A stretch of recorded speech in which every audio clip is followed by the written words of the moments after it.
सुप्रभात बच्चों, हिंदी की पाठशाला में आप सबका स्वागत है। आज मैं आप लोगों को साहित्य सागर पाठ्य पुस्तक के पद्य भाग के 5वें अध्याय मेघ आए कविता को पढ़ाऊंगी। प्रस्तुत कविता के कवि हैं सर्वेश्वर दयाल सक्सेना। तो आइए सबसे पहले हम लोग कवि का संक्षिप्त जीवन परिचय जानेंगे। नई कविता के विख्यात कवि श्री सर्वेश्वर दयाल सक्सेना का जन्म उत्तर प्रदेश के बस्ती जिले में 15 सितंबर 1927 ईस्वी को हुआ। सन 1965 ईस्वी में इन्होंने दिनमान साप्ताहिक पत्रिका के उप संपादक के पद पर कार्य किया।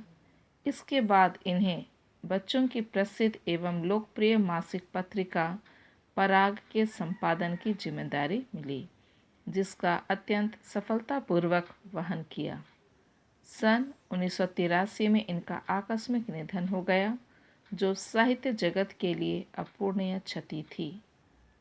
इनकी प्रमुख रचनाएं हैं काठ की घंटियां, बांस का पुल, गर्म हवाएं, एक सूनी नाव, कुआव नदी, जंगल का दर्द, खूंटियों पर टंगे लोग, काव्य संग्रह है, पागल कुत्तों का मसीहा, सोया हुआ जाल, उपन्यास, बकरी उनके द्वारा रचित नाटक है तथा लड़ाई की प्रसिद्ध कहानी है।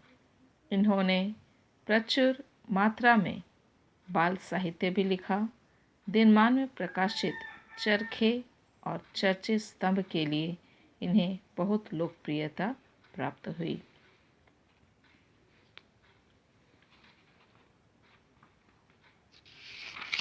तो आइए अब मैं कविता का पाठन कर रही हूँ।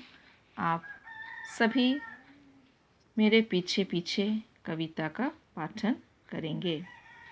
मेघ आए।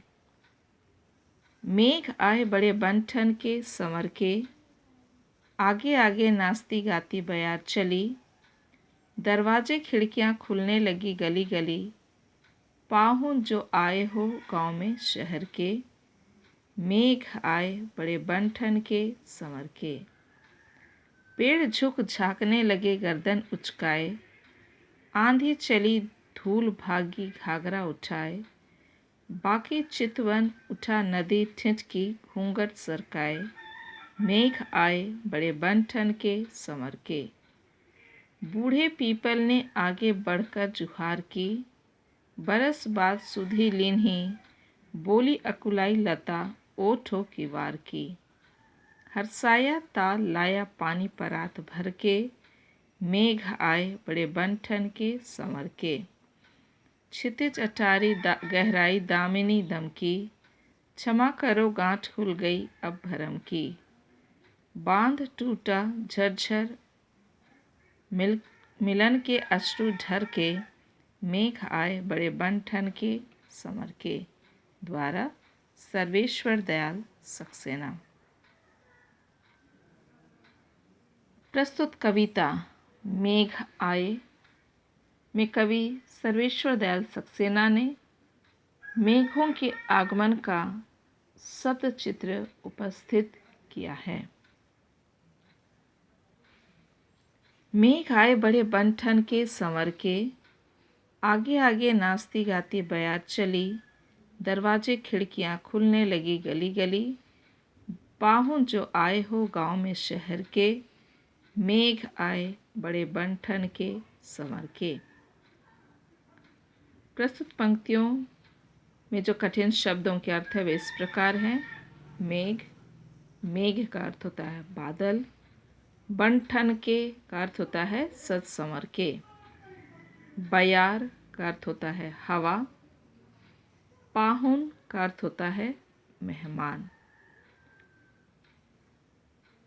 प्रस्तुत पंक्तियों में कवि ने बादलों की तुलना सज धज कर आए मेहमान, अतिथि या दामाद से करते हुए कहते हैं कि वर्षा काल में जब पानी से भरे बादल आकाश की ओर छाने लगते हैं तो उन्हें देखकर ऐसा लगता है मानो जैसे शहर के मेहमान या दामाद सज संवर कर गांव में चले आए हों। और जब पाहुना अर्थात मेहमान रूपी बादल के आने की सूचना गांव के लोगों को मिलती है, तब गांव के लड़के और लड़कियां भागकर सबको उनके आने की सूचना देते हैं। ठीक उसी तरह जब बादलों के आने की सूचना देने के लिए हवा तेज गति से बहने लगती है, दरवाजे खिड़कियां खुलने लगी गली गली। जिस तरह तेज हवाओं के चलने से घरों के दरवाजे और खिड़कियां खुलने लगती हैं, उसी तरह मेहमान को देखने के लिए लोग खिड़की और दरवाज़ों से उन्हें झांकने लगते हैं। बादलों के दर्शन के लिए लोग उत्सुकतापूर्वक खिड़की दरवाज़ों से बाहर आकर आकाश की ओर देखने लगते हैं। इस तरह बादल आकाश में ऐसे छा गए हैं जैसे कोई शहरी मेहमान सज धज कर गांव आया हो। पेड़ झुक झांकने लगे गर्दन उचकाए, आंधी चली धूल भागी घाघरा उठाए, बाकी चितवन उठा नदी ठिठकी घूंघट सरकाए, मेघ आए बड़े बन ठन के संवर के। निम्नलिखित पंक्तियों में जो कठिन शब्दों के अर्थ है वो इस प्रकार है। बाकी चितवन, चितवन का अर्थ होता है दृष्टि, अर्थात तिरछी दृष्टि या तिरछी नजर। पेड़ झुक झांकने लगे गर्दन उचकाए। जिस तरह मेघों के आने पर पेड़ों की जो डालियां हैं वो झुकने लगती हैं, उसी तरह मेहमान के आने पर गांव के जो वृद्ध लोग हैं वो आगे बढ़कर और उन्हें हाथ जोड़कर प्रणाम करते हैं।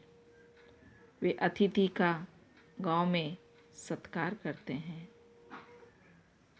उसी तरह आकाश में बादलों के छा जाने पर तेज आंधियां चलने लगती है, जिसके कारण पेड़ की जो डालियां हैं वह नीचे झुकने लगती हैं।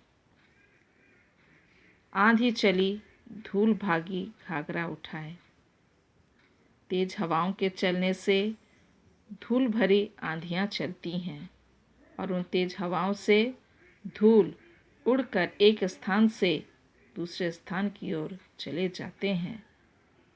मानो उसी तरह जब शहरी दामाद गांव में प्रवेश करता है तो उसे देखकर गांव की सुंदरी या कन्याएं अपना घाघरा उठा करके भागने लगती हैं। बाकी चितवन उठा नदी ठिठकी घूंघट सरकाए। नदी भी ठिठक कर अर्थात रुक कर अपना घूंघट सरका रही हैं और तिरछी नजरों से बादलों को निहार रही हैं। धन्यवाद।